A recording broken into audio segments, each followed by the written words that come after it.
ঐশিকা, আমাকে ক্ষমা করে দিও।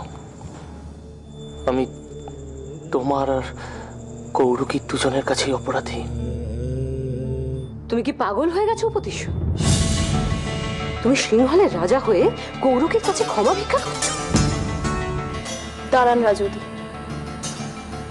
আমারও কিছু কথা বলার আছে।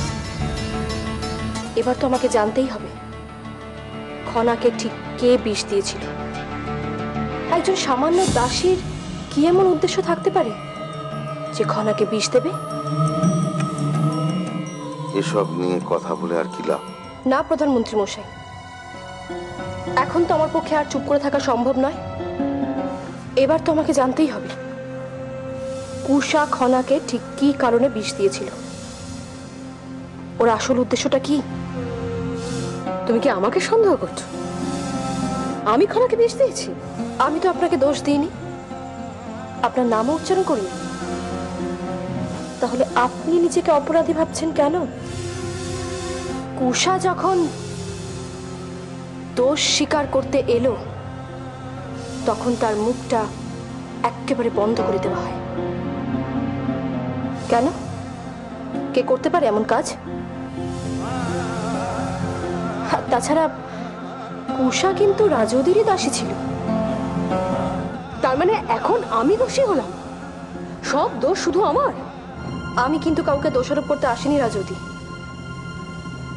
এখন আমার একমাত্র চিন্তার বিষয় আমার খনা। আমি সিংহলের রানী ঐশিকা সিংহলের প্রধানমন্ত্রীর উপস্থিতিতে আজ শপথ নিচ্ছি, যতদিন না পর্যন্ত আমার উপর থেকে সমস্ত অপরাধের ভার নামছে ততদিন পর্যন্ত আমি রানীর ঘর ছেড়ে সমস্ত আরাম বিলাস ত্যাগ করে এখন যে ঘরে আছি সেই ঘরেই থাকব। কিন্তু একমাত্র কৌরুকি যে খনাকে সুরক্ষিত রাখতে পারে, খনার সুরক্ষার ব্যবস্থার উপরে নজর রাখতে পারে, সেও খনার ঘরে ঢুকবে না। যেহেতু দেবী বসুন্ধরা খনাকে দেখাশোনা করছে, কিন্তু কৌরুকিকেই খনার দেখাশোনার সমস্ত দায়িত্ব দিতে হবে। বলুন প্রধানমন্ত্রী মশাই, আমার এই সিদ্ধান্ত সঠিক না ভুল? এতে তো আমি কোনো অসুবিধা দেখতে পাচ্ছি না। ধন্যবাদ। আমার এই সিদ্ধান্তকে সমর্থন করার জন্য আপনাকে অসংখ্য ধন্যবাদ। আজ কুশাকে মরতে হলো শুধুমাত্র তোমার জন্য। আমার জন্য? তুমি কুশার প্রতি ঠিক মতো নজর রাখতে পারোনি বলেই ও অন্যের হাতে ধরা পড়েছে। তাহলে এখন ভেবে দেখো মন্ত্রী,